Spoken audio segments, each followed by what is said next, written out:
Work's over. And now it's time to go off the clock.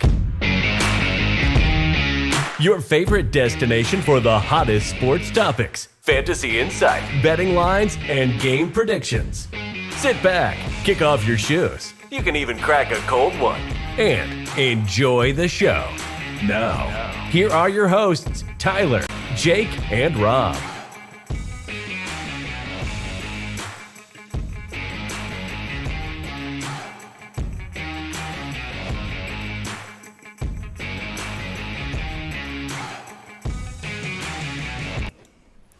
What's up, Rob? Good morning. Good morning. How are you? How's it going? Oh, I've been better, man. It's been going. You had a rough few days. Oh yeah. You went to Game 1 of the World Series, and last night I know you went out. You texted me like late at night asking me to wake you up just in case. Man, and I was pretty good last night, but I think it was just I was just saying a minute ago, I think it was the accumulation of 2 nights in a row. It was like a little costume watch party for the Astros yesterday. I dressed up with a NASA astronaut suit and had my Astros shirt on underneath it. There you go.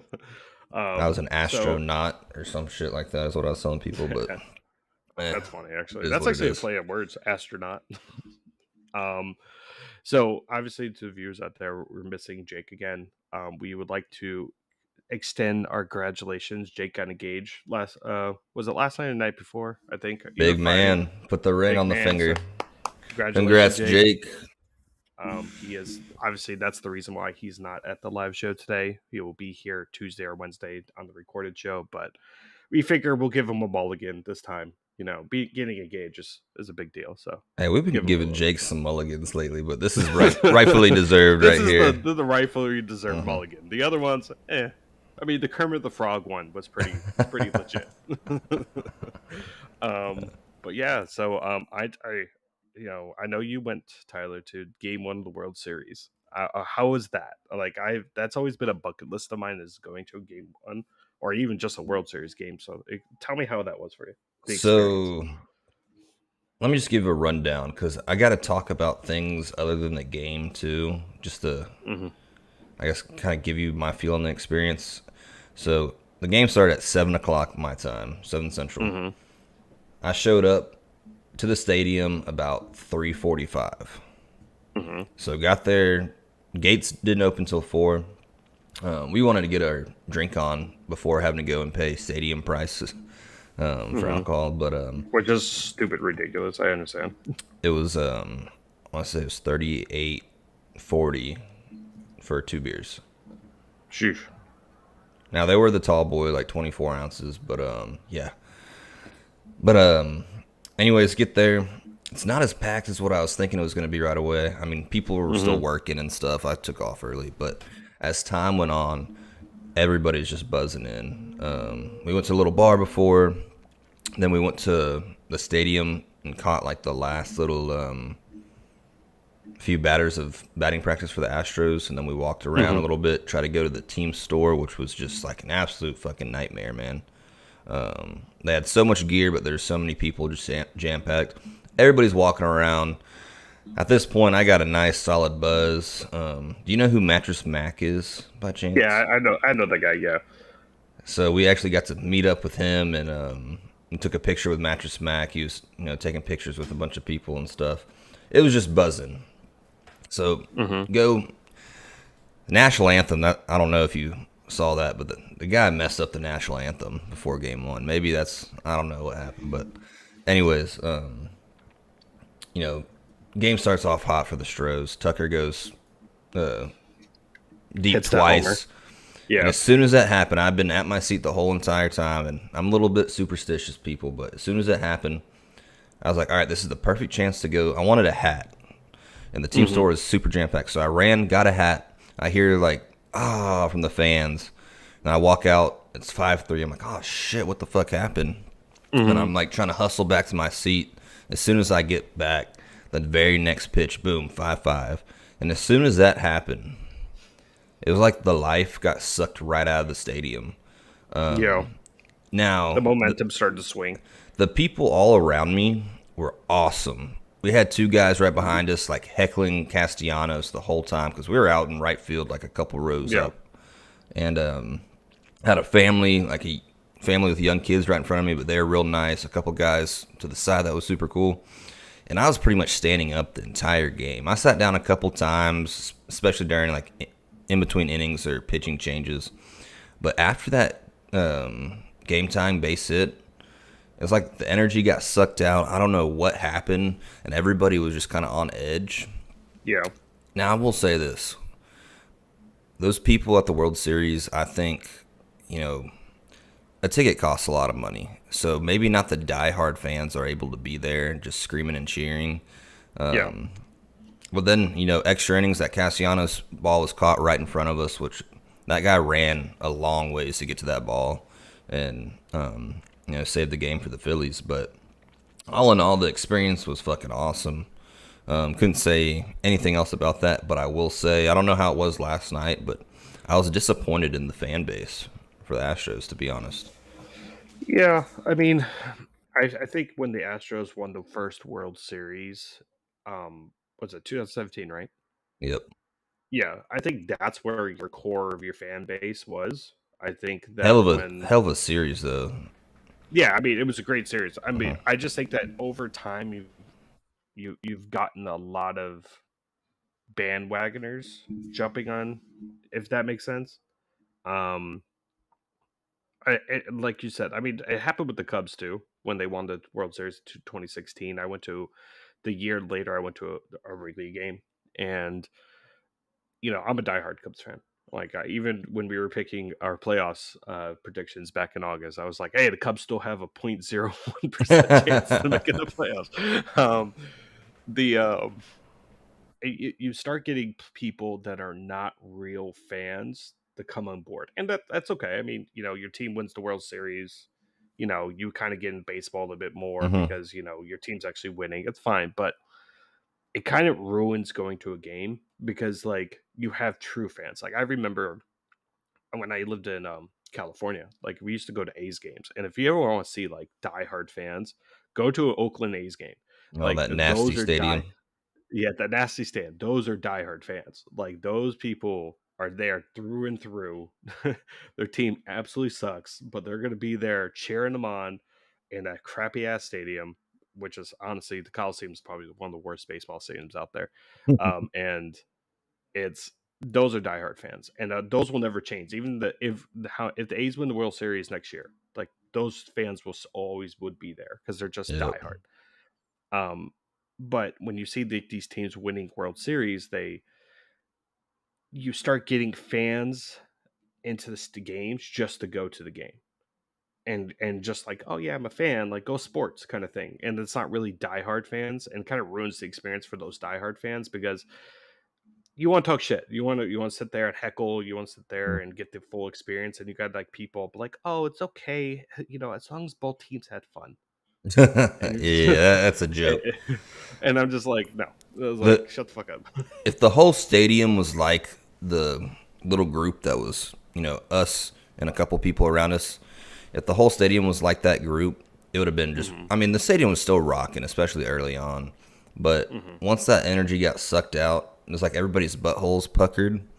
Yeah. And when you're in the World Series, I mean, I like to say this phrase, and I've said it a few times on here, but you got to let your nuts hang, Rob. Just let them hang. It's the World Series. Anything can happen, and we just, witness a 5-run blown lead. But all in all, it was awesome. Yeah.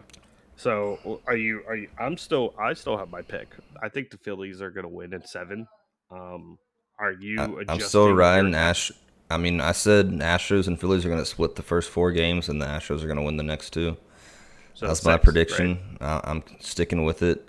Go ahead. No, go ahead. No, go ahead. Sorry, I interrupt you.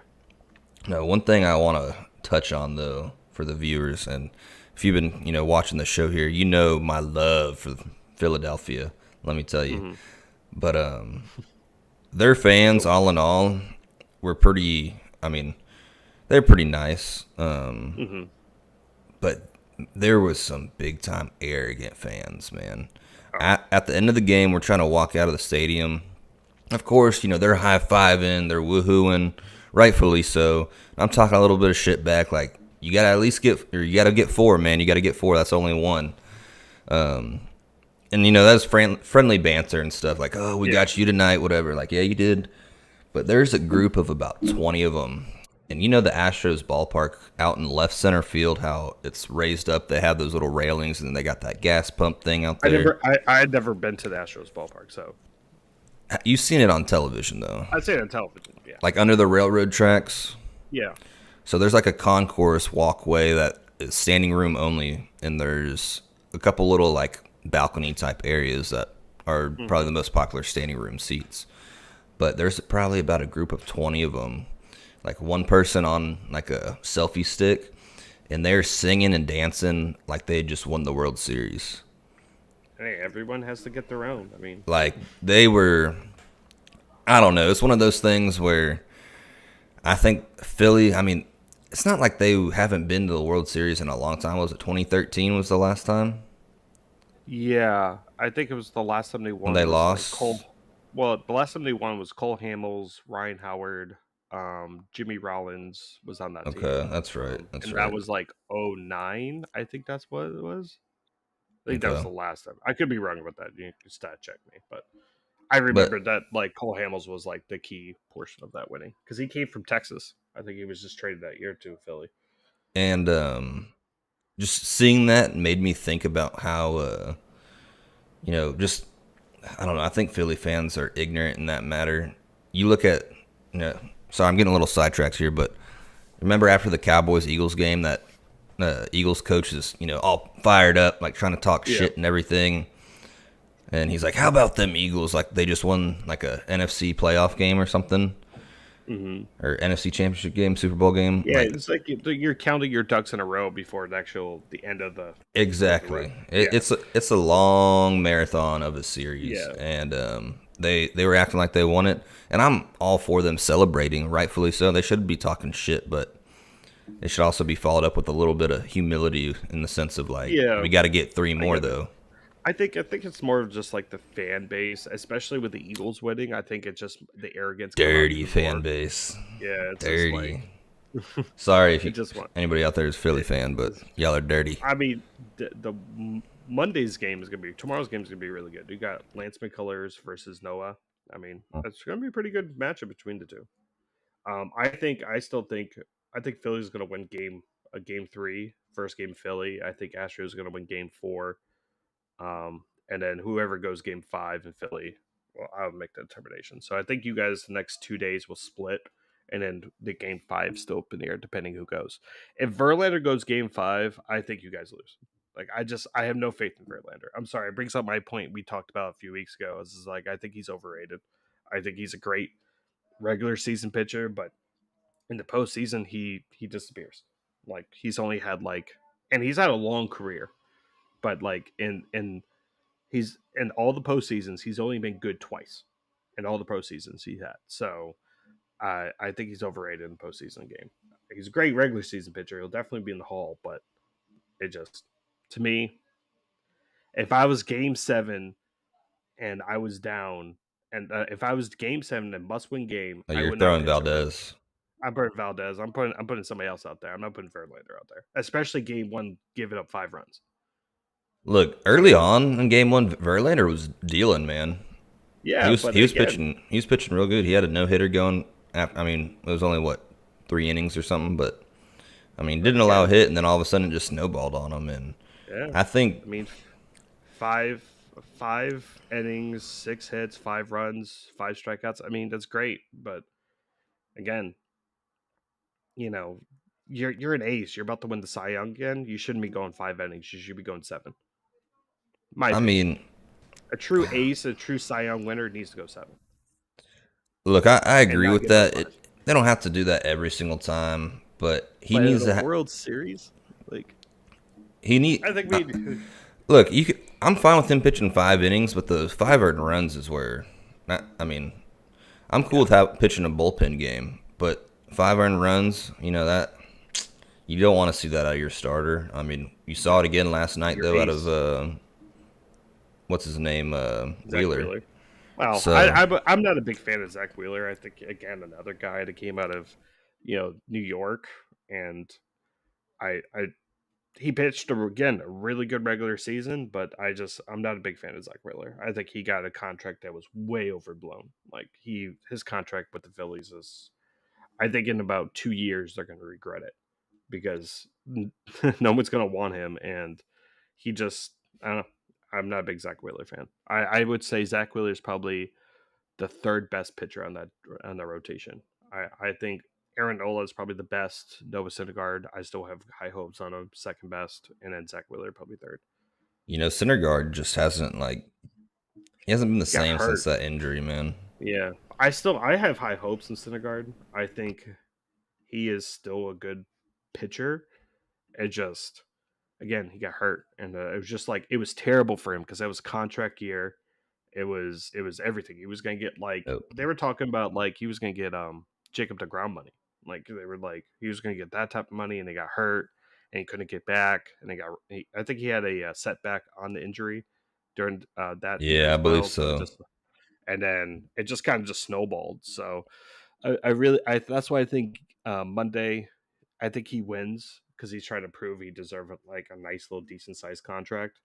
Um, but yeah, I mean, I wasn't shocked when I saw Astros put up 5 against Wheeler. I was like, okay, I mean, back to back to back doubles, so start the game. yeah. I thought Um, wasn't a double and a triple. Who hit the triple? no, it was double by Altuve, double by Pena, and then double by Alvarez. Oh, okay. I don't know why I thought it was a triple. Somebody had triple on there, but that's fine. I mean, It was it is what it is. I think Jordan got to third, like the next batters too on a sac fly. Yeah. But Okay.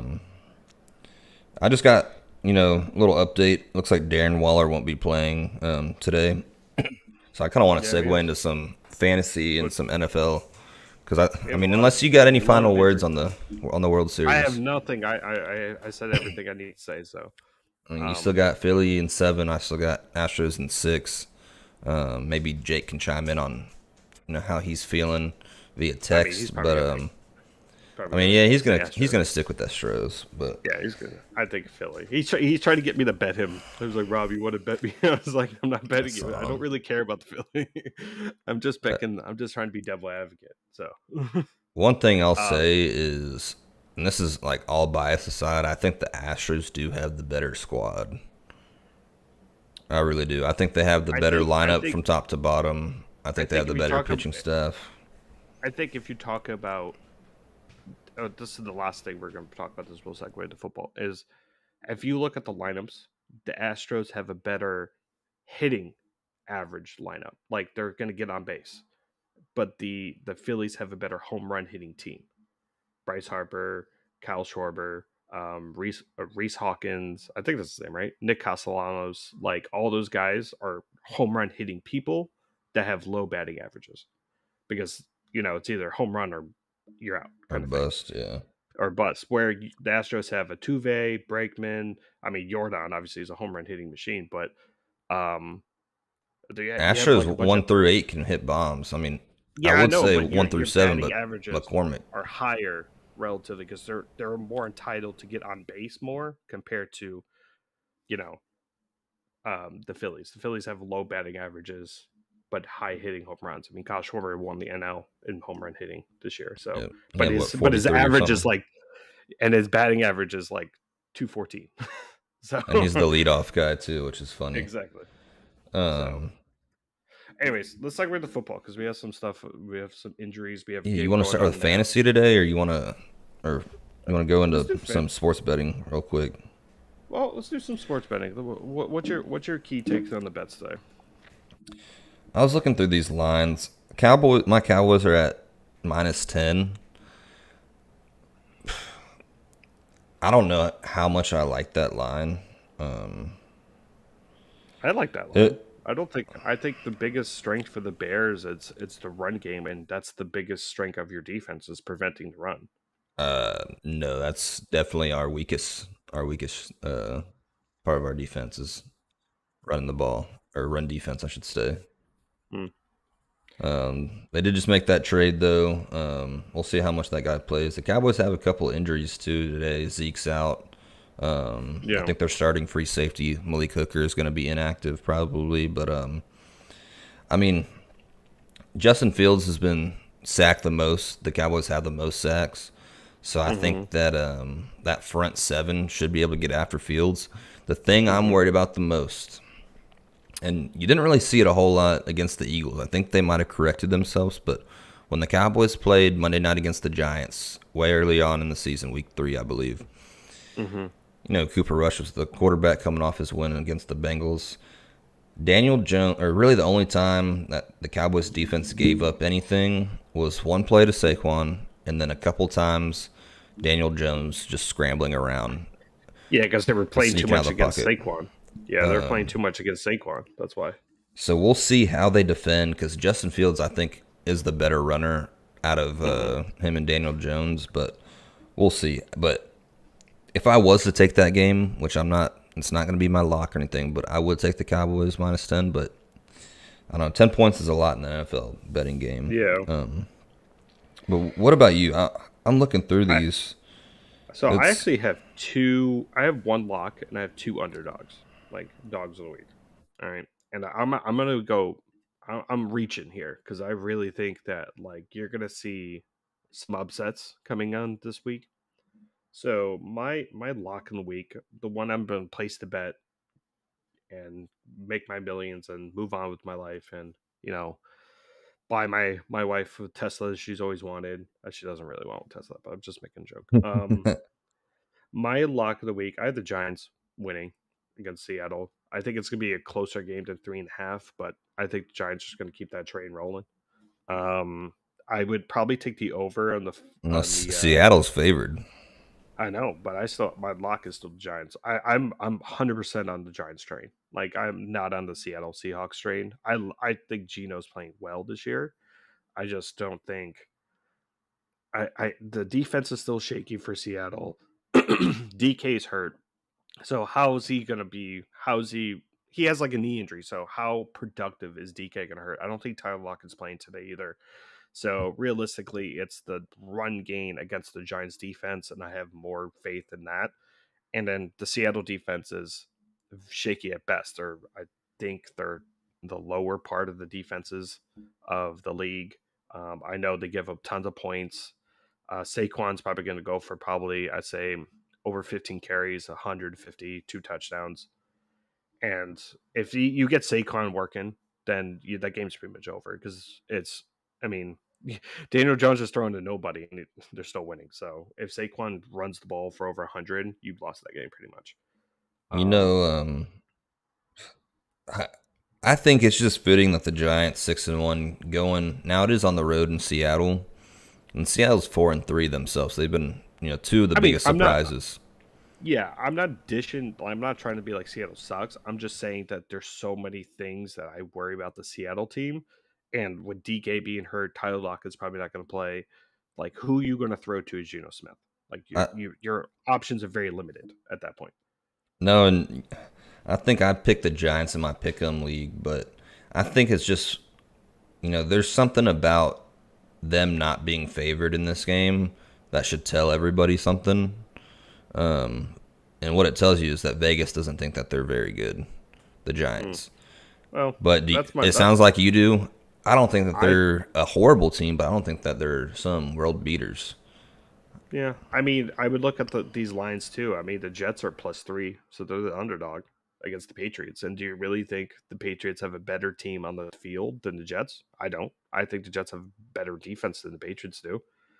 Like I feel like I think it's I pretty close, though.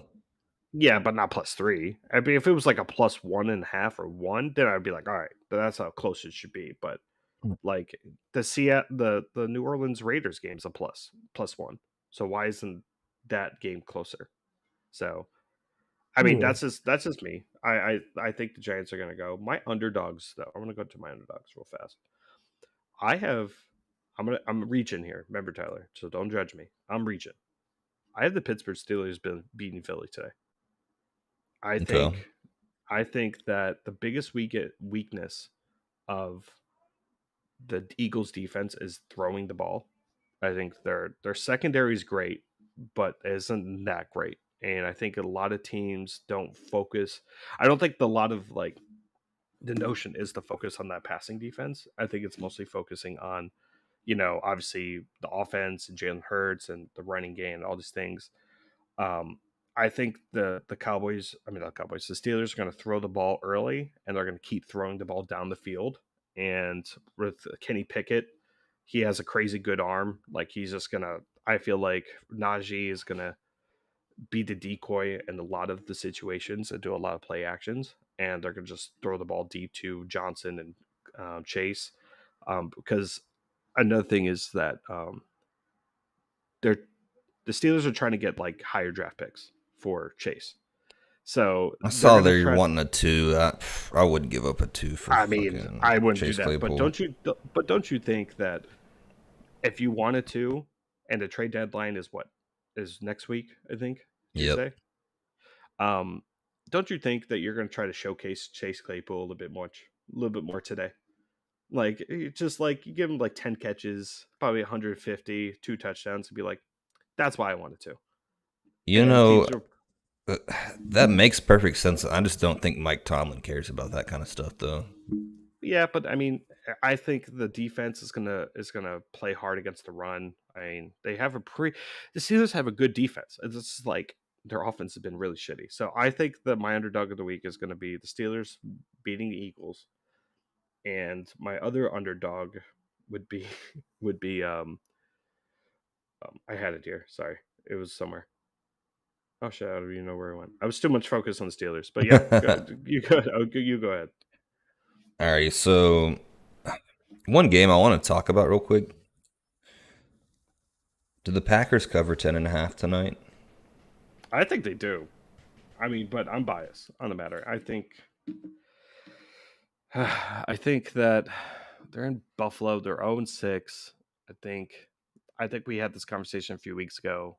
If you lose 3 out of the 4 in the month, the trade deadline's next week, so it doesn't really matter. But do you really, if you lose this game and if you get blown out of this game, I think the Packers move from buyers to sellers and just start to get draft picks for next year. I also think if they lose this week, Aaron Rodgers is either going to retire or get traded next year as well. And I think we just go on a complete rebuild. Um, Jordan Love time. Jordan Love time. I just, unless I see something remarkable coming out, and if it's close, if we lose by 4, that's how my line is. My line's 4, not 10.5. I don't know why it's that high. I mean, the Packers are not like some shitty Detroit Lions team. They're pretty. I mean, they're pretty skilled. They have a lot of good skilled guys on offensive side and I, defense. So I, I think for this game, I don't see that offense starting to click. Like, they might play better today. I don't think that they're going to start really clicking, though, especially against the Bills' defense. For them to have a chance in this game, the Packers' defense has to step up and play like how I thought they would play at the beginning of the year. yeah, They I need to thought be they able to were going to rush. be a top They need to 5. be able to rush the passer and get Allen to the ground, hit him a couple times, You have to and then be able to cover. Allen. Yeah, quarterback spy, contain him into the pocket, and just let your edge rushers just do their thing. I mean, Jameer Alexander needs to stop playing I'm a great corner game and actually show it on the field because he's just obviously been stinky he's as been hell. having a down year, yeah. Yeah, so I think that a lot of things need to happen with that defense, and we all focus, like I said a few weeks ago, we all focused on the quarterback, but the defense is the biggest key factor to me. Is struggling the game, is struggling against the Packers. Everyone knew the offense is going to take some time to click. Obviously, with a bunch of rookies and Alan Zard is your number one. I mean, that's just not a real thing. But the defense needs to play like they're supposed to be playing, like as top 5 defense in the league. And unfortunately, they're not playing like that. I think the key of the Packers winning this game is running the ball a lot and screens to Aaron Jones and AJ Dillon. Alan Zard's out.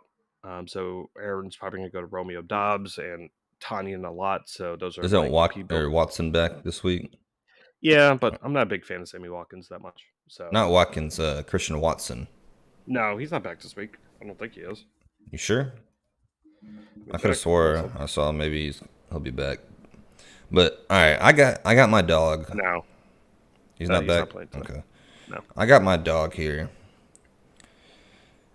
I think the Washington Commanders are going to go into Indianapolis and beat Sam Ellinger and the Oh Colt. yeah. Sam Ellinger, I that's would. his name, right? Yeah. Whatever. Yeah. Yeah. I think. I think if any team needs to be sellers, I think it's the Colts. Like, I think the Colts should look at the roster and be like, You can yeah, have him. You can have Matt, him. you No, can you're have right. him. That if they lose this game, I bet you they will be. I mean, I would start calling people like, all right, who do you like teams that need a running back? I'll call like LA and be like, all right, Jonathan Taylor's available. What do you want to give me? That's my dog of the day. My lock of the day. I think the Titans at -1 against the Texans, which something we haven't touched on. Malik Willis. He'll be starting today. I think it's a better choice than Ryan Tannehill. So I'm going with the Titans, which I'm surprised at 1 point is the line right now, but that's my lock. yeah, So, but what do you got for Sunday? I got the Bills. I'm gonna go. I'm gonna be biased. I'm gonna go Packers. I mean, You I'm not can't gonna. you can't pick against your team, I can't pick especially in against like team. a almost must-win type of game. Honestly, this is a must-win game. Like, this will show if the Packers gonna be buyers or sellers, and I don't know if they're getting like offers for any of their players. Like, so that's the key thing for me. Yeah. Um, Yeah.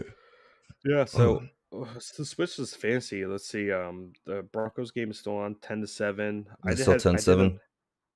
I did a few little nice little trades in my in two of my leagues. Well, the league we're in, I traded Jake. He got Aaron Jones.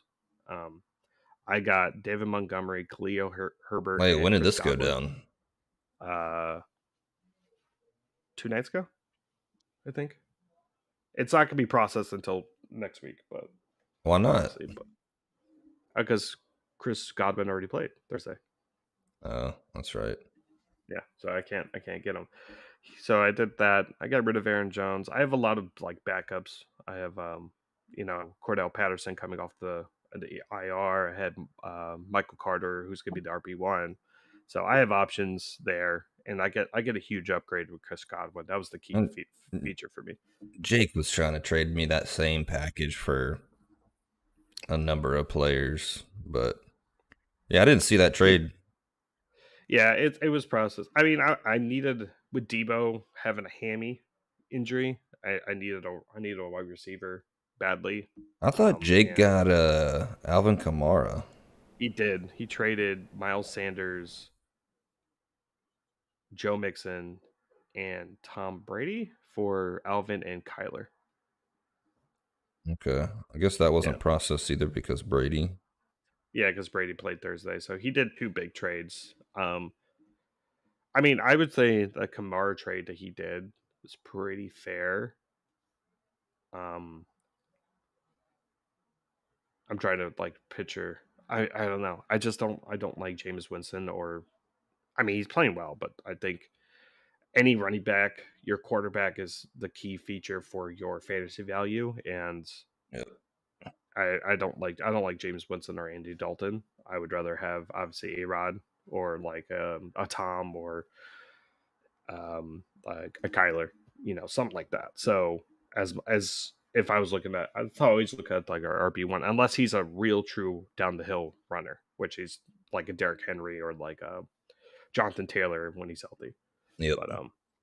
But in this league though, so the one thing that drives me crazy, it's my NFL league, is leagues that don't respond to trades, and it frustrates the crap out of me. Like, why do you play fantasy football? And this is like no transaction fees or anything. This is just straight up like you pay $50 to get in, and then that's it, kind of thing.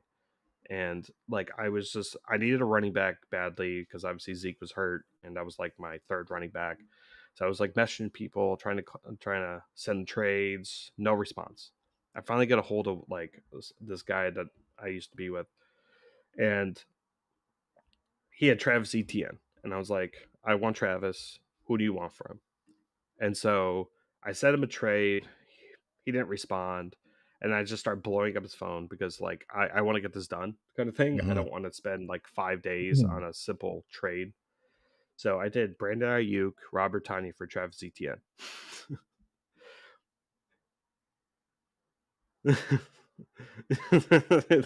Tyler's face. He goes like, "I'll take." He told me, "I'll take Brandon Ayuk and any one of your tight ends." And I had Dallas Goddard, and obviously I was not getting rid of Dallas Goddard, so I had Robert Tommy. And I Who was was like, "You it? could take." Who's his tight end? Um, hold on. He had Dalton Schultz. This is tight end. Well, do people know what they're doing in that league, Rob? Probably not, because again, it's just like people that like got together and like I want to play fantasy football, and I'm like, Yeah. I'm trying to win the fucking money. That's what I'm trying to do. Yeah, I mean, golly, what a It just drives me crazy. after Robinson just gets traded too, like, oh, but you know what? People do It stupid drives me things all the crazy. time. So, But it drives me crazy though. Like if you're gonna play fantasy football, at least put some effort into it. Like don't sit there just like, oh, I don't really care. It's like you just wasted $50 at that point. yeah. Like go play a free league. Like go do that. Like Mm-hmm. don't No, I just sit agree. there and yeah. And I hate it when I understand if people get busy, they might, fuck up or something. Like a couple weeks ago, this hasn't happened in a long time, but we were busy doing the show. As soon as our show ended, I had to leave, and I was driving somewhere, and I was checking my teams, but like didn't have like it didn't have my full attention, Yeah. and I didn't see that the Chargers kicker was inactive, Yeah, and he got hurt like pregame or something like that, and you know. he was in my lineup, didn't play. I ended up losing that matchup by like 3 points. Yeah, I mean that happens though. I mean And that is what it is. But like I have people like in some leagues that like don't set the roster. I was about to say, yeah, like you got people with buys that are still in the starting lineup, and when that happens, like I'll even be the guy where I'll text if I'm like close or have the number of someone. I'll text them and be like, "Hey, you got such and such in your lineup. You should change it." Even if I'm playing them because of the like integrity of the like competition, I guess is what I'm You trying to kind say. of you kind of want to like make it some sort of like fair value kind of thing, but it just it frustrates me because it's like I put money towards fantasy football. Like I'm playing, I'm trying to win, and Yep. it's like you don't respond to trades, you don't do this, and then like week like 9 or whatever the trade deadline is for fantasy football, you turn around and be like, I'm selling my whole team. I don't want to play anymore. Yep. Like that should happen in my work league, and I was just like, I'm not doing that. Like no, like Yeah, that's frustrating, man. because this Big guy time. like in our work league decided to sell his whole team and like trade somebody, and like he like gave him like all the good plays, Dalvin Cook, like Mike Evans, everybody for just all bench people, Why? and it's Like, just how's that like allowed? it wasn't. It was literally vetoed and denied Hmm. immediately, and then it just doesn't like don't play fantasy football. Like I'm not gonna be like those type of people that like get upset with people like that. But if you're gonna play and put money towards it, at Oh least yeah. play. At least try to play. If money is involved, there's got to be some sort of Like standard. rules. Yeah. Don't just sit there and be like, oh, I don't want to feel like playing anymore. Then just like it ruins the experience for everyone else. By the way, But Broncos scored. yeah, I saw that Melvin Gordon. I think. Yeah. Um, all right, Rob. I need to get going here in a minute, but before we sign off, give me one player for this week in fantasy football that you absolutely have to play. Absolutely have to. Oof. I'm gonna go with my original take. I'm gonna go with Chase Claypool. I think that if the Steelers are really trying to sell him, they're gonna try to I think the schemes are gonna go around him a little bit more than Deontay because I they wanted to, they're gonna showcase him. So I really think that a lot of the passes, especially down the field, are gonna go to him, and they're gonna try to get the value for him. So I think Chase Claypool is probably the better matchup for me, Okay. especially with the trade deadline coming up. Well, how about you? Well, I think it's easy to say this now. I think ETN would have been my pick, but I think that might be a little obvious now with James Robinson gone. And I think, I mean, it just kind of depends on how everybody's lineups are. But I think if you're out there somewhere and you have Tony Pollard with no Zeke, he's going to get an extended workload today. I don't think he's going to get like 30 touches. But I think he's going to get around 20 touches this week. And he's productive when he gets the ball. So I think you have to start Tony Pollard against the Bears this week. Now, most people... Go ahead. No, I'm sorry. Go ahead. I was going to say, most people probably... Well, I don't know. Like, look at our league. Like, if Zeke wasn't hurt right now, would I play Tony Pollard? Yeah, maybe on the flex. But that, like, maybe, right? Yeah, that's a maybe. Okay, but now he's a must start. You gotta put him in your lineups. Yeah. I guess is my point. But my question is to you: if Zeke misses 2-3 weeks with the knee injury, which is very possible with any knee injury, you could definitely miss some time. At the end of the year, and if Tony Pollard just goes off, like says he like averages like 95 yards every single game, a few tutties, would you consider trading Zeke in the offseason?